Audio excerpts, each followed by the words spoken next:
Buenos días. Este día vamos a hablar de la enfermedad pulmonar obstructiva crónica.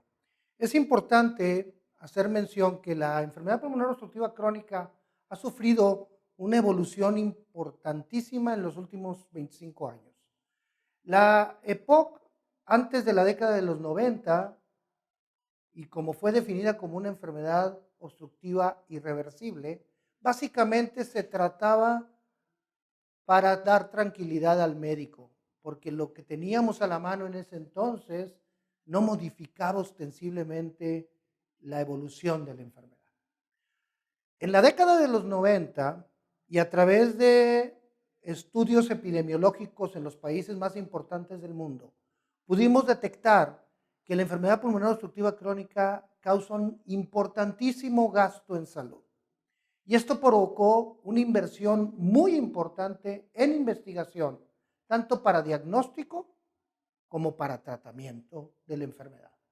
Ha desencadenado tal boom esta inversión que actualmente en un congreso de neumología, probablemente el 25% del congreso versa sobre enfermedad pulmonar obstructiva crónica, lo cual nos hace pensar lo importante de la enfermedad.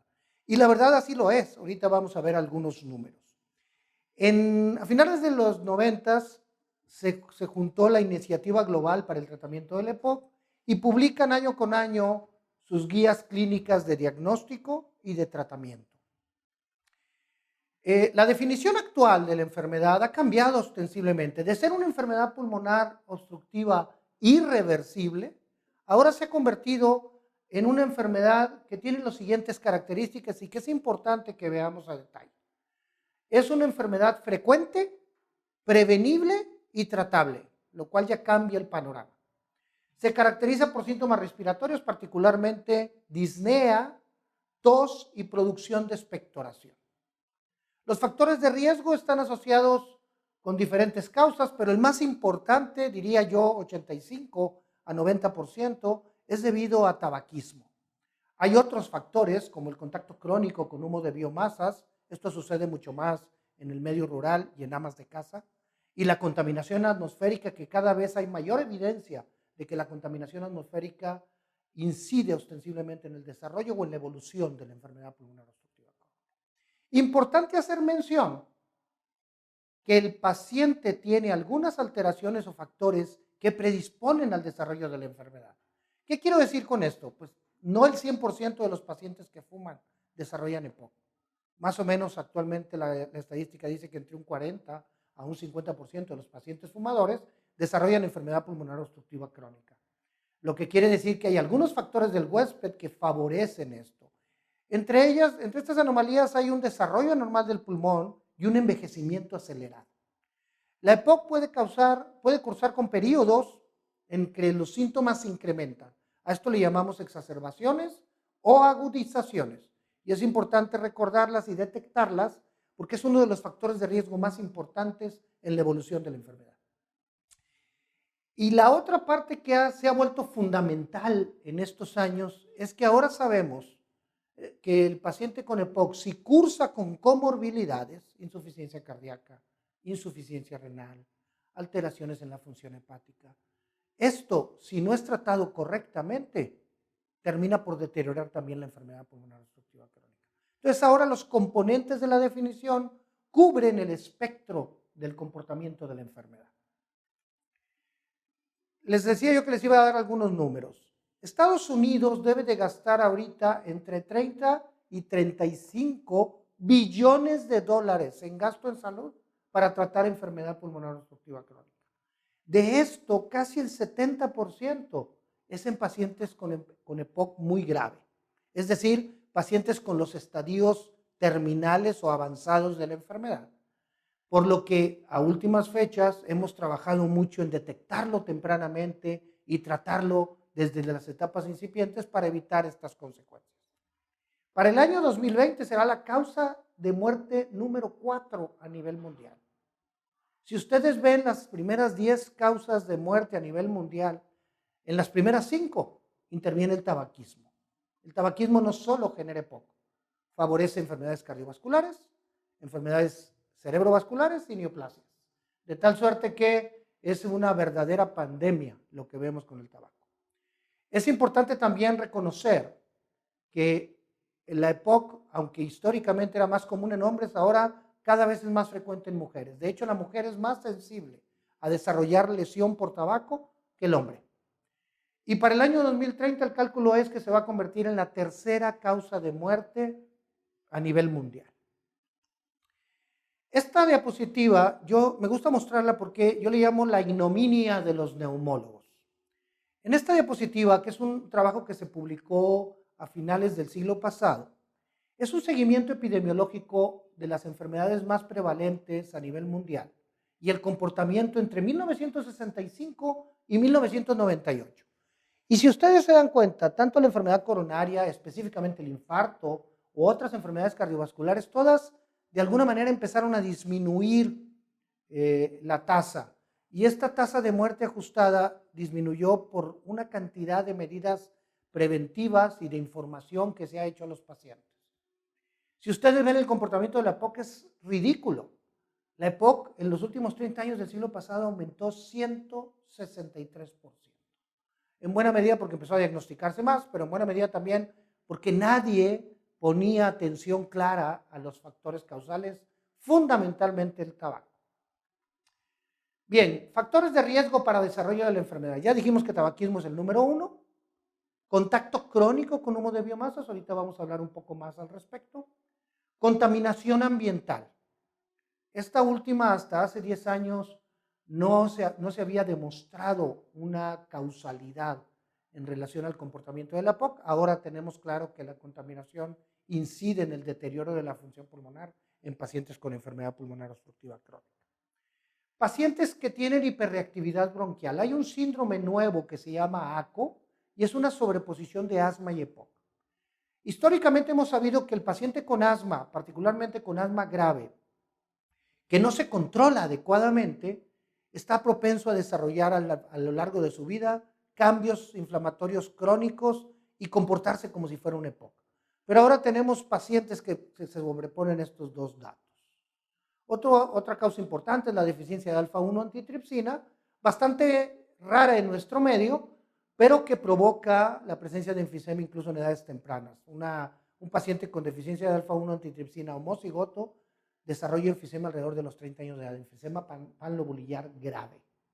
Historia familiar favorece y la edad básicamente porque con la edad el paciente desarrolla o tiene más contacto con los factores de riesgo. Bien, vamos a hablar del tabaquismo. Fíjense ustedes, 30% de la población mundial fuma. ¿De qué estamos hablando? Pues de más de 2.000 millones de personas que fuman. Por lo tanto, algo que yo les digo siempre, va a haber trabajo para los neumólogos. Esta es una diapositiva que se publicó en 1977. Fletcher y Peto hicieron un extraordinario trabajo epidemiológico siguiendo los efectos del tabaco en población abierta. ¿Cuál fue el problema? Que Fletcher y Peto son irlandeses. Los irlandeses son los más fregados de la comunidad del Reino Unido. Y entonces muchos investigadores subestimaron las conclusiones del trabajo de estos dos investigadores. De 1995 a la fecha, esta es probablemente la diapositiva más utilizada en una plática de EPOC, porque demostramos que verdaderamente esto sucede. Y déjenme platicarles algunas cosas muy interesantes que desde el 77 encontraron los doctores Fletcher y Peto. Primero, este es un comparativo de las personas fumadoras y vemos cómo se comporta el fumador que no es susceptible al humo del tabaco y el fumador que es susceptible al humo del tabaco. Todo el puntilleo rojo que se ve en la parte superior de la diapositiva es el comportamiento del fumador que no es sensible al tabaco o de las personas que nunca fumaron. Es decir, es el deterioro normal de la función pulmonar. El paciente que es sensible, si ustedes se dan cuenta, más o menos para los 50 años de edad, ya perdió casi 25% de la función pulmonar. Pero el daño, una vez que se origina, no sigue una tendencia continua, sino que es exponencial. Y si ustedes se fijan, de los 50 a los 60, se cae la función pulmonar estrepitosamente. Entonces, lo primero que sabemos es que si la persona es sensible al desarrollar daño por el humo del tabaco y empieza a desarrollarlo, se va a ir muy rápido. Lo segundo, y es importante que vean en la mitad de la diapositiva, hay una línea hacia la derecha que podemos ver que es la gente que dejó de fumar. Era fumadora y más o menos a los 45 años de edad dejó de fumar. Esta gente ganó función pulmonar significativamente importante contra el grupo que siguió fumando. Pero incluso cuando la persona ya está en niveles de deterioro de la función pulmonar que le provocan incapacidad, incluso en esos momentos, si la persona deja de fumar, y eso lo vemos en la parte más baja de la diapositiva, gana años de vida.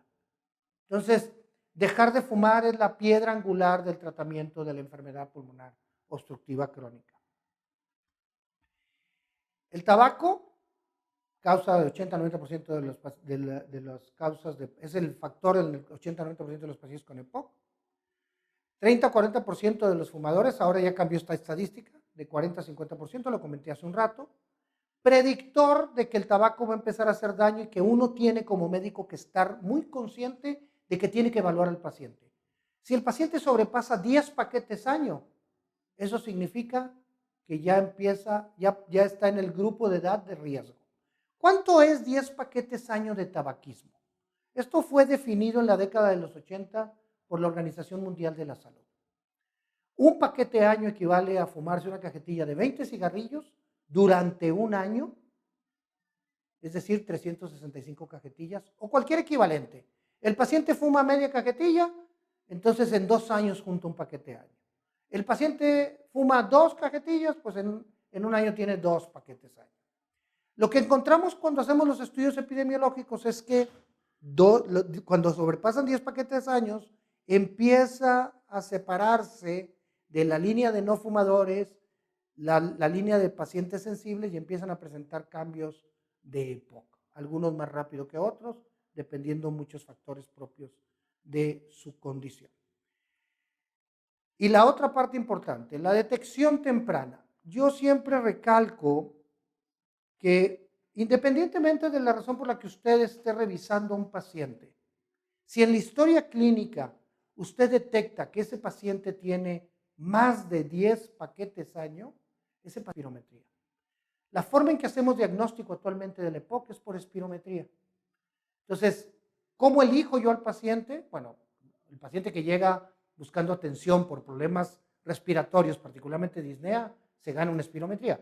Pero un paciente, imagínese usted que está revisando a un paciente que va por una inflamación de una rodilla y en la historia clínica tiene más de 10 paquetes años. Imprescindible como medida preventiva y para empezar a incidir en que la EPOC se trate de manera más temprana, imprescindible que le mandamos a hacer una espirometría a estos pacientes al sobrepasar los 10 paquetes años. El diagnóstico se establece cuando la relación BFUNO, capacidad vital forzada, es menos de 70% post-broncodilatador. Más adelante hablaremos a detalle de esto. El humo de biomasa, que antes se le conocía como humo de leña, es un tóxico o un contaminante que provoca daño pulmonar. Y esto se empezó a estudiar en la década de los 80 y uno de los estudios más importantes lo hizo un investigador mexicano que se llama Rogelio Pérez Padilla. Este es un estudio de casos y controles en la Sierra de Puebla, en una zona habitada particularmente por indígenas, y en donde el doctor Pérez Padilla encontró que la población de mujeres, porque esto se presenta más en las amas de casa, recordemos que en el medio rural no hay microondas, muchas veces no hay gas, la gente vive en áreas a veces frías, y entonces ellas se calientan con leña, con excremento seco de animales, con hojas, con lo que puedan producir fuego, lo cual hace que se tengan contacto con una gran cantidad de tóxicos. Entonces, lo que encontró el doctor Rogelio Pérez Padilla es que las mujeres que tenían más de 200 horas humo, esto es, ¿cómo se sacan las horas humo? El número de horas diarias de contacto con el humo por el número de años. Si ustedes le echan una cuenta, son más o menos 7 horas por 30 años. Pero en el medio rural, 7 horas se sobrepasa. El desayuno, la comida, la cena, si viven en un área fría, está prendido día y noche el fuego. Entonces el contacto es mucho muy intenso. Entonces las mujeres que sobrepasaron 200 horas humo tenían hasta 10 veces más posibilidades de desarrollar enfermedad pulmonar obstructiva crónica por el contacto con humo de biomasa. De tal suerte que esta es la línea de corte que usamos para detectar el factor de riesgo. Oye, que yo hago carnes asadas los sábados, un sábado sí y otro no, pues eso no te va a provocar EPOC. Pero el contacto diario por muchos años es lo que provoca EPOC. Esta es una diapositiva sacada de un artículo que es un clásico, está publicado a principios de este siglo por Sir Peter Barnes, uno de los investigadores más importantes a nivel mundial en enfermedad pulmonar obstructiva crónica. Y él habla, y se los recomiendo que lo lean, es una descripción muy clara de la fisiopatología del EPOC. Vamos a revisar a detalle qué es lo que pasa. Lo que sí les puedo decir en esta primera diapositiva es que del lado derecho de la pantalla ven los cambios que tanto el pulmón como los bronquios sufren cuando desarrollan enfermedad pulmonar obstructiva crónica. Se rompen los segmentos alveolares, se engruesa la pared del bronquio, se engruesa la muscular, crecen las glándulas mucosas y aumenta la secreción de moco, lo que favorece limitación crónica al flujo de aire. Bien, esto es tomado del último reporte GOLD del 2019 y es la etiología, la patobiología y la patología del EPOC que provocan la limitación al flujo aéreo. La etiología está relacionada con el contacto con factores de riesgo, particularmente tabaquismo, y factores del huésped, es decir, la sensibilidad propia del huésped para desarrollar el problema. Dentro del punto de vista patobiológico, el paciente tiene un impedimento del crecimiento del pulmón. Hay un acelerado declinamiento de la función pulmonar. Esto no sucede en la persona que no es sensible al tabaco. Y una inflamación pulmonar y sistémica. ¿Esto qué provoca? Anormalidades en la vía aérea pequeña. Ahorita vimos la diapositiva del artículo del Dr. Batz. Provoca enfisema, la ruptura de los segmentos alveolares, y provoca efectos sistémicos. Por un lado, esto provoca limitación crónica al flujo de aire y por otro lado provoca los síntomas, las exacerbaciones y las comorbilidades. Bien, vamos a ver en detalle la fisiopatología y de nuevo les recuerdo, es importante leer el artículo del Dr. Barnes. Hay 3 factores en la fisiopatología: inflamación, desequilibrio del sistema proteasa-antiproteasa y hipersecreción de moco. El artículo está publicado en el año 2000 en New England y es una delicia leerlo.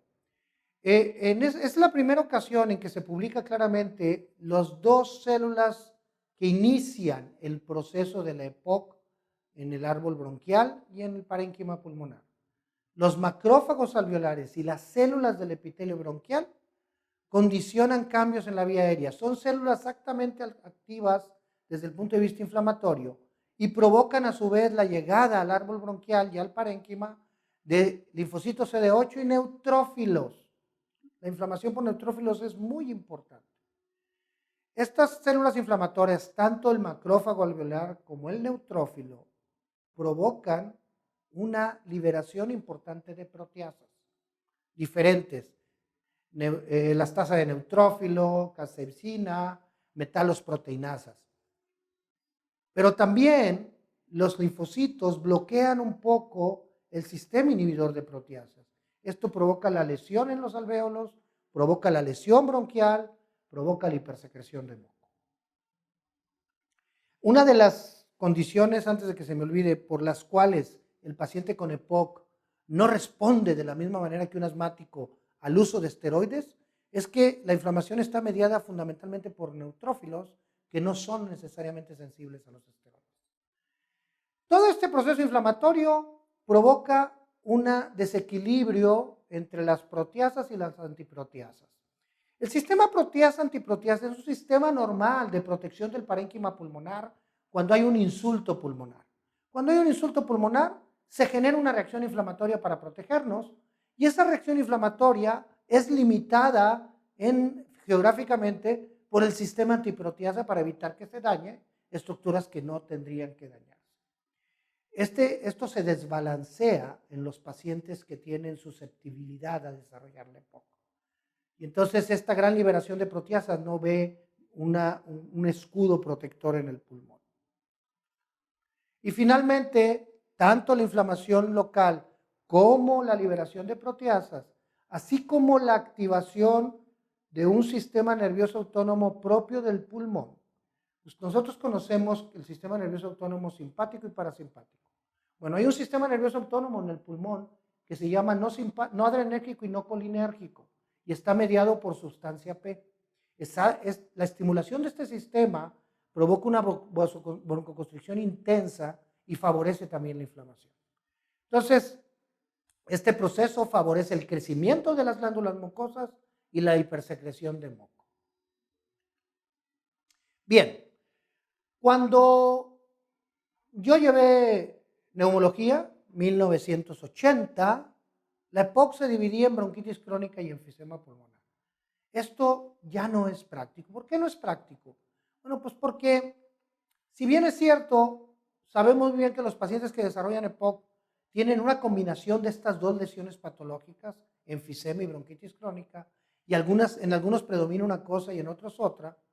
La clasificación fenotípica que nosotros hacíamos en ese entonces no tiene mucho impacto como pronóstico.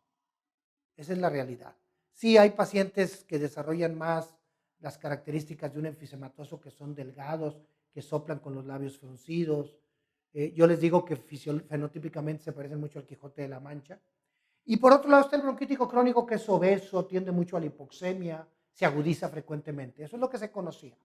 Ahora sabemos que cualquiera de los dos, así como combinan las alteraciones patológicas, pueden combinar algunos cambios que nos van a orientar sobre la agresividad del proceso.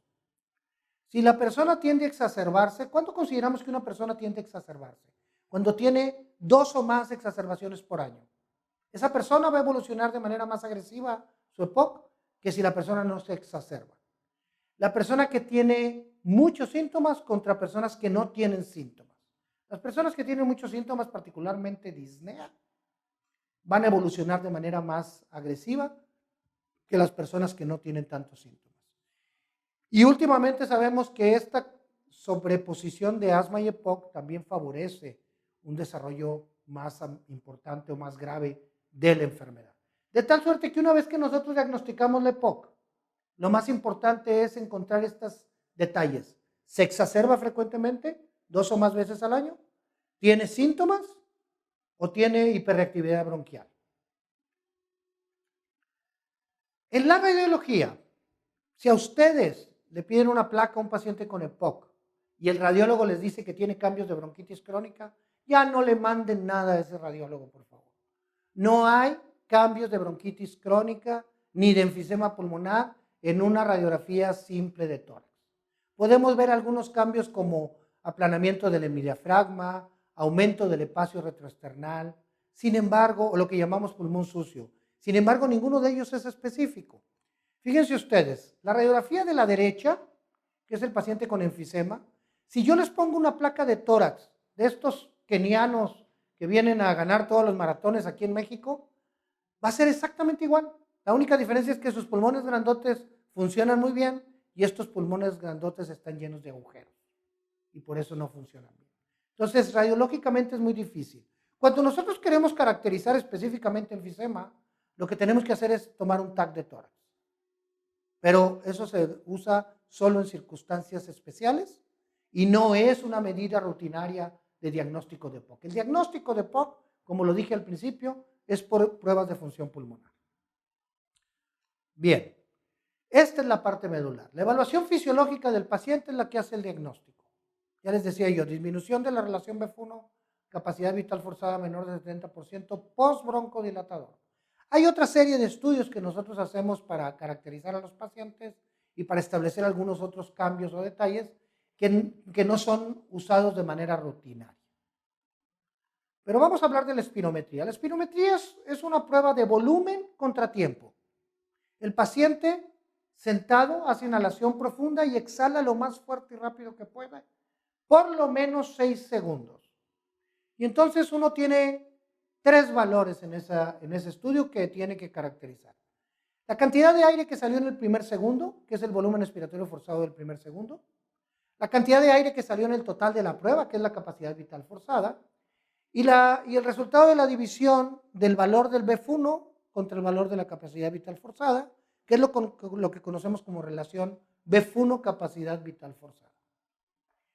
El cambio o el valor que nosotros buscamos en el paciente con EPOC para diagnosticarlo es, le hacemos la prueba basal, encontramos su BF1 y su capacidad vital forzada y su relación, le damos broncodilatador, habitualmente 400 microgramos de salbutamol inhalado, dejamos pasar 15 minutos y le hacemos una nueva prueba. La relación BF1, capacidad vital forzada, después del broncodilatador, si es menor o igual a 70% en un paciente con factores de riesgo, eso hace el diagnóstico de EPOC. Fíjense, esto también es tomado de la última versión de GOLD. Un paciente puede tener síntomas, disnea, tos, aumento de la expectoración y hacernos pensar que puede tener EPOC. Es imprescindible que tenga factores de riesgo, tantos propios, historia familiar, antecedentes de pacientes con problemas, pero también tabaquismo. Por cierto, tiene un error la diapositiva, dice tabaquismo. Tabaquismo, que es el más importante, contacto con humo de biomasas, contaminación ambiental, que favorecen. Estos factores es imprescindible que estén presentes. ¿Y qué es lo que hago yo en estos pacientes? Les hago una espirometría. Si la relación BF1 capacidad vital forzada es menor del 70% postbroncodilatador, el paciente tiene EPOC. Recuerden lo que les dije al principio. Todo paciente que tiene más de 10 paquetes años de tabaquismo, tenemos que hacerle una espirometría, aunque no sea la razón por la que vino a consultar. Bien, importante también hacer mención que hay alguna serie de enfermedades que pueden confundirse con la EPOC clínicamente. El asma, la insuficiencia cardíaca, las bronquiectasias, algunos casos de tuberculosis y algunos más raros como la bronquiolitis obliterante. Pero el asma y las bronquiectasias quizás sean los que más pueden meternos en problemas. En el caso del asma, recordemos que ahora hay un subtipo de EPOC que le llamamos ACO, en el que hay una combinación de asma y EPOC. Pero hay pacientes asmáticos que han sido asmáticos toda la vida, que nunca han tenido un factor de riesgo, que su respuesta es buena y que por alguna razón alguien lo clasificó como EPOC. Si empezó a edad temprana, si tiene cuadros intermitentes, si predomina la hiperreactividad bronquial y se responde ostensiblemente al esteroides, es un asma, no es un EPOC. En el caso de la insuficiencia cardíaca, algunos pacientes, particularmente los que desarrollan síntomas de disnea y disnea paroxística nocturna, podemos confundirlos. Ahora, recordemos que muchos de estos pacientes son y tienen más de una enfermedad y tienen tabaquismo y eso nos puede confundir. Y finalmente las bronquiectasias. Las bronquiectasias en nuestro país se generan principalmente como una secuela de tuberculosis. También hay bronquiectasias congénitas, pero las más comunes son por tuberculosis o por haber padecido una neumonía por estafilococo en la infancia. Y las bronquiectasias se comportan muy parecido al EPOC, tos crónica, cuando son muy importantes disnea. Entonces, el daño pulmonar es lo que hace la diferencia. Bien, una vez que diagnosticamos al paciente con EPOC, es muy importante, porque nos va a servir como pronóstico y como guía de tratamiento, saber el nivel de gravedad que el paciente tiene. Esta clasificación que ven ustedes en la diapositiva es la primera clasificación que usó GOLD. Después fue sustituida por otra que vamos a ver más adelante. Pero esta clasificación en realidad se está retomando por parte de GOLD y se está retomando por varias razones. La primera y más importante es porque es muy sencilla. Es muy fácil para un médico de primer contacto o un médico familiar el aprenderse una clasificación sencilla. La otra, como verán ahorita, es un poco más complicada y tiene uno que tener varios elementos a la mano para hacerla, lo cual no sucede con esta. Con esta solo con la espirometría podemos hacerla. Y se divide, hay 4 niveles de alteración, porque la fase 0 es sin riesgo, que es leve, moderada, grave y muy grave. Paciente con factor de riesgo, que tiene una relación BF1 capacidad vital forzada postbroncodilatador menor del 70%, evaluamos el nivel de BF1. Si el BF1 es igual o mayor al 80%, es un EPOC leve. Tenga o no síntomas. Si el BF1 está entre 50 y 80%, se considera POC moderado. Entre 30 y 50% se considera grave. Y si el BF1 está abajo de 30%, se considera muy grave. Hay algunos pacientes, porque desgraciadamente el BF1 no tiene una relación lineal con el deterioro de la función pulmonar, que pueden tener un BF1 de 35, pero tienen insuficiencia respiratoria crónica manifestada por hipoxemia crónica, cor pulmonale o policitemia, y esos pacientes se consideran muy graves. ¿Ok? Ahora, ¿por qué se cambió la clasificación? ¿Qué es lo que pasó? Del lado izquierdo ven ustedes la clasificación que les acabo de decir.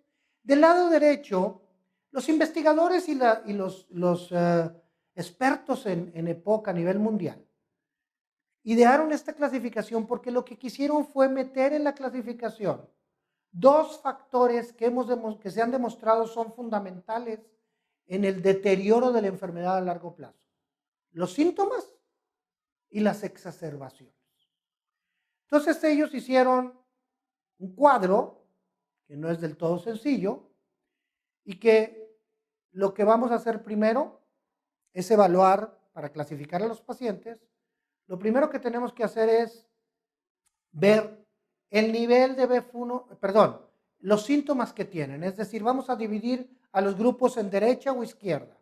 ¿Cómo es que evaluamos los síntomas? Hay dos formas de hacerlo. Con un pequeño cuestionario que se llama CAT. Este cuestionario es un cuestionario derivado del cuestionario de calidad de vida más importante que hay en enfermedad respiratoria, que es el cuestionario de St. George. El problema con el cuestionario de St. George es que son como 50 preguntas.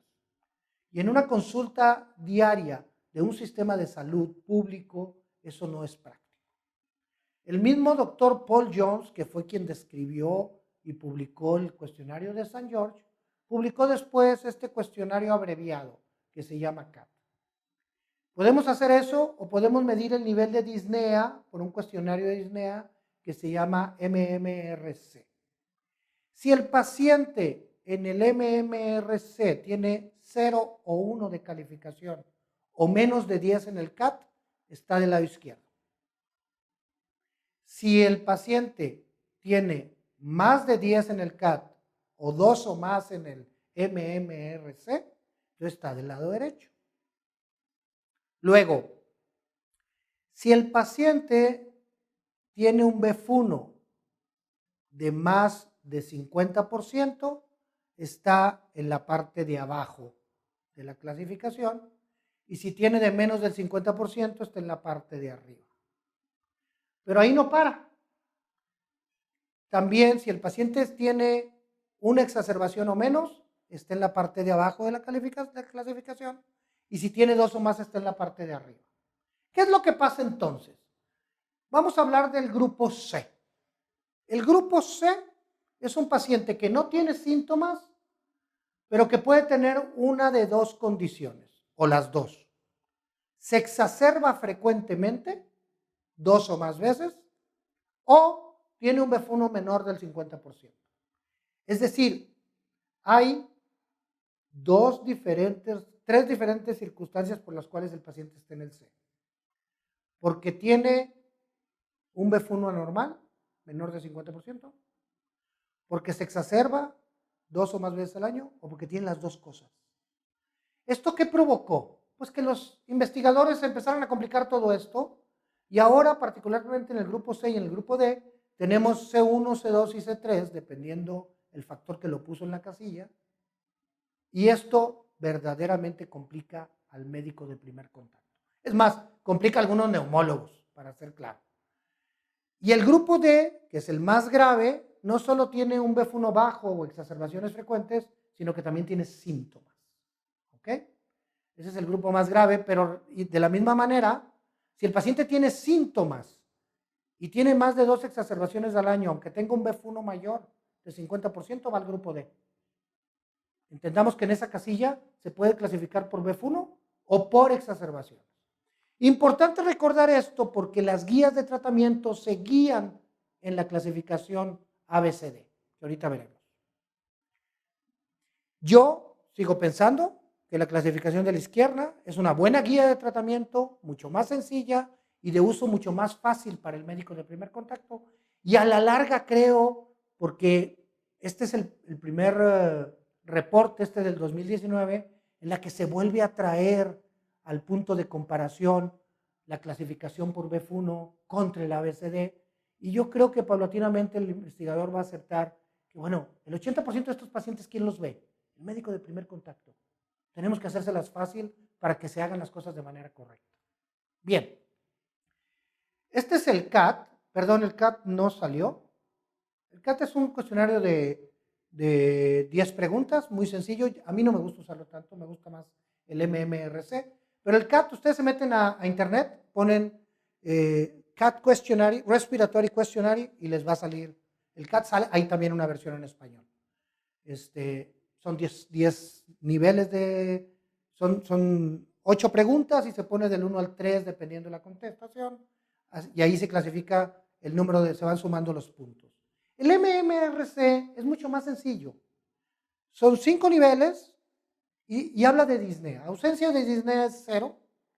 Disnea al andar deprisa o en llano o andar subiendo una pendiente es 1.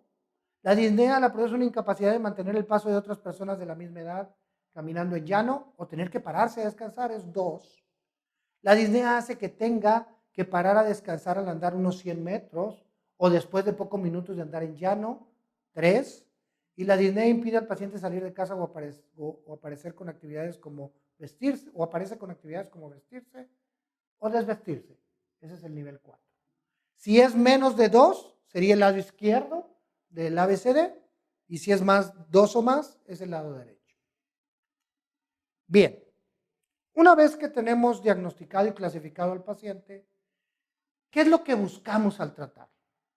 Estas son la piedra angular del tratamiento.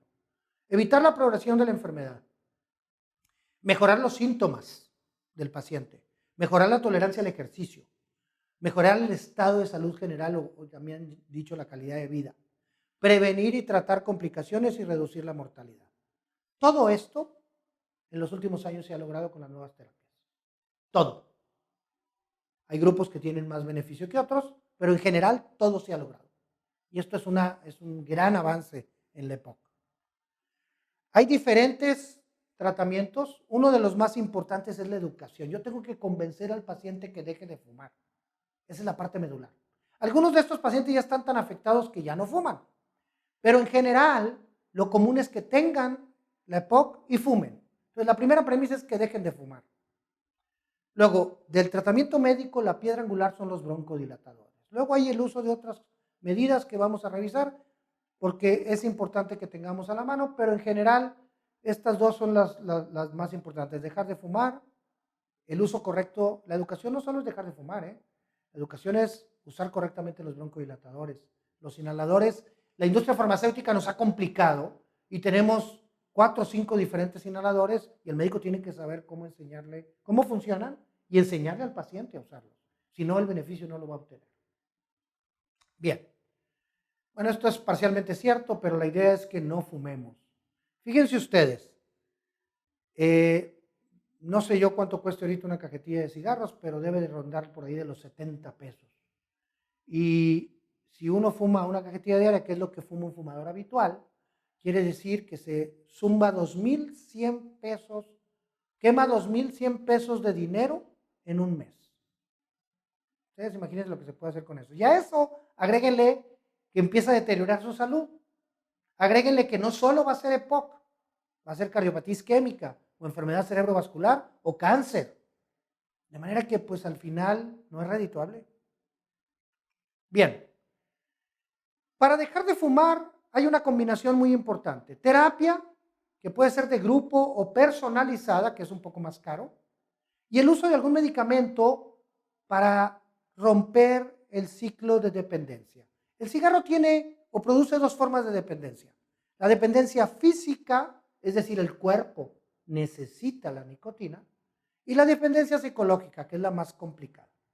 Los tratamientos están dirigidos a quitar o evitar los síntomas que provoca la dependencia física. El tratamiento se da por 12 semanas. El más eficiente de todos es la vareniclina, que es el Champix, y se usa por 12 semanas y se logra casi que el 80-90% de los pacientes dejen de fumar en esos 3 meses. El problema es que tiene que mantenerse. Yo le hago a los pacientes una analogía. Yo les digo, imagínense que yo lo voy a enseñar a nadar. Y los primeros 3 meses le voy a prestar un salvavidas. Después de los 3 meses se lo tengo que quitar.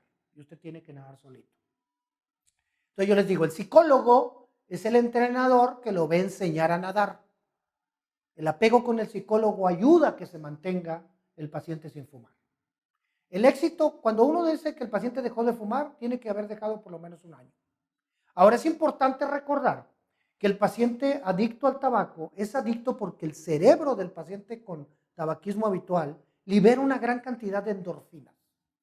De tal suerte que lo que es adicto es a las endorfinas. Ese es un cerebro adicto, así se le conoce. Entonces un paciente deja de fumar 1 año, 2 años, 3 años y vuelve a fumar un cigarrillo, porque no falta el compadre bueno para nada, que le dice, compadre, ya tienes 3 años, hombre, fúmate uno.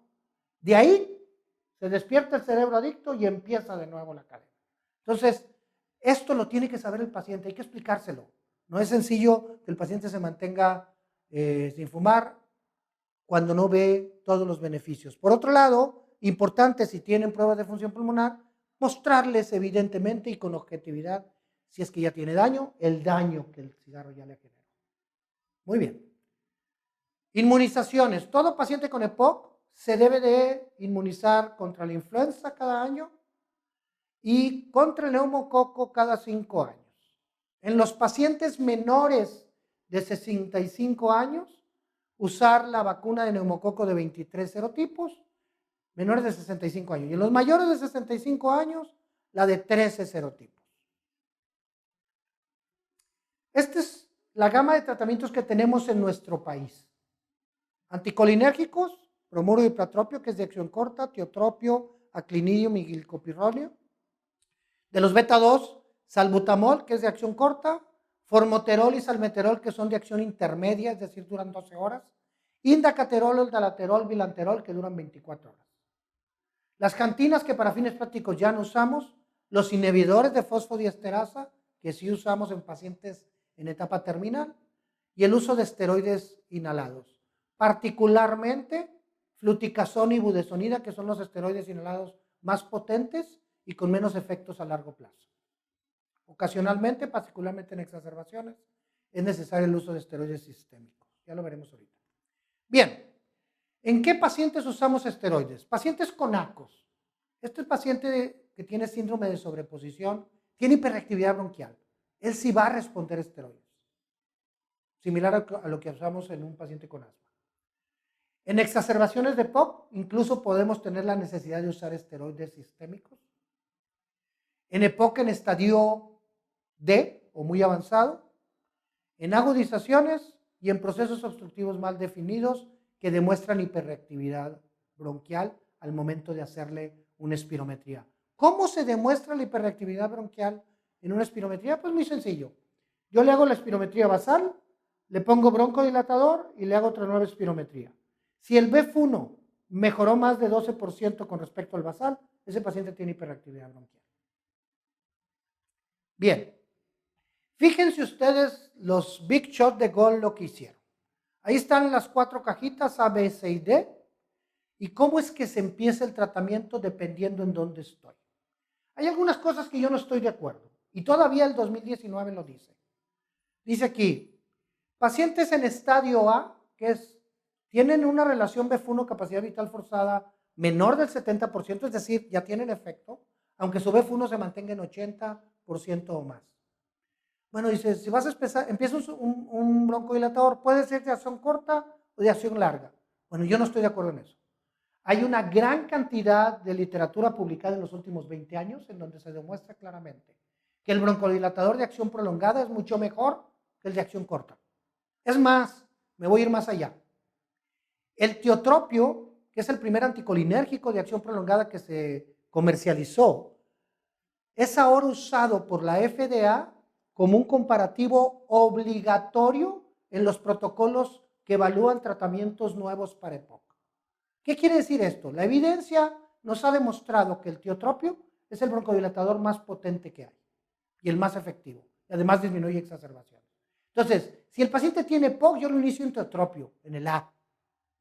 En el B, que el paciente puede tener un buen BF1 porque puede andar en 80, pero tiene síntomas, no se exacerba, pero tiene síntomas, yo lo empiezo con tiotropio y si es necesario en las evaluaciones ulteriores le agrego un beta 2 de liberación prolongada que puede ser indacaterol, bilanterol, oldalaterol. En el estadio C, el paciente no tiene síntomas, pero o tiene un BF1 muy bajo o tiene exacerbaciones frecuentes. El BF1 bajo no es de tan mal pronóstico como lo es las exacerbaciones. Entonces, en esos pacientes yo lo empiezo en LAMA y si el paciente sigue deteriorándose, puedo ponerlo en LAVA, o sea, LAMA más LAVA, y o LAMA, LAVA y esteroides. Aquí viene una opción de LAVA con esteroides. Bueno, a mí, este es muy controvertido comparar LAVA-LAMA contra LAVA y esteroides. Y los esteroides favorecen el desarrollo de neumonía en estos pacientes. Por lo tanto, yo prefiero usar LAVA-LAMA. ¿Ok? Y en el paciente en estadio D, de entrada, o sea, un paciente que tiene exacerbaciones frecuentes, que tiene un BF1 bajo y que tiene síntomas, en ese paciente yo le empiezo un LAMA, un LAVA y un esteroide inhalado. ¿Ok? Ejemplo, tiotropio, oldalaterol y budesonida, que son los que habitualmente uso. Dependiendo del comportamiento, puedo agregar, muy pocos pacientes míos tienen inhibidores de fosfodiesterasa, roflumilaz, para ver si esto les ayuda. ¿Okay? Ahora, pacientes con EPOC moderado para adelante o del B para adelante, no, está mal. De BF1 por abajo de 80%, se ha demostrado que los programas de rehabilitación pulmonar mejoran la tolerancia de ejercicio, mejoran la disnea, la calidad de vida, el número de hospitalizaciones, la ansiedad y la depresión, mejoran la autoestima y disminuyen el uso de servicios sanitarios. Por lo tanto, yo lo recomiendo en mis pacientes. ¿Qué es lo que pasa? Que en este país hay 2 centros de rehabilitación formales, uno en la Ciudad de México y otro aquí en el Hospital Universitario, y uno más o menos en Guadalajara. No hay en el resto del país, no es fácil. En Estados Unidos sucede algo similar, solo 10% de los sistemas hospitalarios tienen rehabilitación pulmonar. Si está demostrado, el GOL 19 dice que la evidencia es B, que no es despreciable una evidencia B. Esta es una publicación española de hace algunos años, pero la evidencia actual dice que es B la respuesta, el impacto. Acuérdense que la clasificación A, B, C y D en las guías clínicas nos dice de dónde se basa la recomendación. La A es cuando los estudios son grandes, contundentes, bien hechos, metaanálisis, comparativos, dobles ciegos, etcétera. El B, hay estudios comparativos y dobles ciegos, no más que no hay un número tan importante de pacientes. Bien. Oxígeno. ¿A qué paciente con EPOC yo lo voy a poner en oxígeno por 24 horas del día? En la década de los 80 se hizo un estudio que yo siempre comento que es un estudio de los que hacía el doctor Joseph Mengele. Joseph Mengele fue conocido en la Segunda Guerra Mundial como el ángel de la muerte. Y era un médico alemán que hizo muchos estudios de investigación usando el mejor conejillo de Indias, que era el ser humano. Usó a los judíos, hizo muchas cosas. En Estados Unidos, en la década de los 50, a propósito, se dejó una población de afroamericanos en Luisiana, una pequeña población, con tuberculosis, sin tratamiento para ver qué pasaba. Esto no es posible. Hay ya una serie de tratados internacionales y un código de buenas prácticas clínicas en donde uno debe cuidar al paciente. Pero en la década de los 80 todavía había algunos que se escapaban. El estudio en el que se basa esta recomendación se realizó en Estados Unidos y en Inglaterra y se tomaron pacientes con EPOC e hipoxemia de reposo.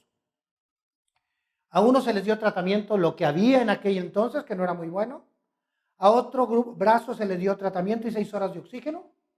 a otro brazo se le dio tratamiento y 12 horas de oxígeno, y a otro grupo se le dio tratamiento y 19 horas de oxígeno. Y se le siguió en el tiempo.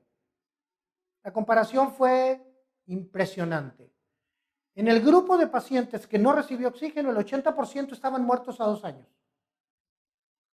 El grupo de pacientes que usó 19 horas de oxígeno estaba vivo el 60% a los 5 años. Ese es un estudio que no se puede replicar, por supuesto, pero que demuestra fehacientemente lo que pasó y que demuestra el impacto de la oxigenoterapia en pacientes con hipoxemia. Hipoxemia definida con una presión arterial de oxígeno menor de 55 o una saturación de oxígeno menor de 89 en reposo. Hay estudios que sugieren que hay que aplicar oxígeno cuando hay hipoxemia en ejercicio y durmiendo.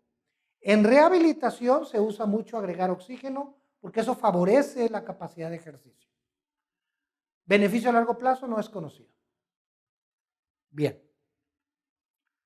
Y finalmente, yo trato a mi paciente con EPOC, le doy el tratamiento adecuado, lo clasifico bien, pero si tiene hipertensión, diabetes, es cardiópata, hepatópata y no lo trato esa parte, mi EPOC también va a evolucionar con deterioro. Así es que imprescindible que mantengamos controladas todas las comorbilidades.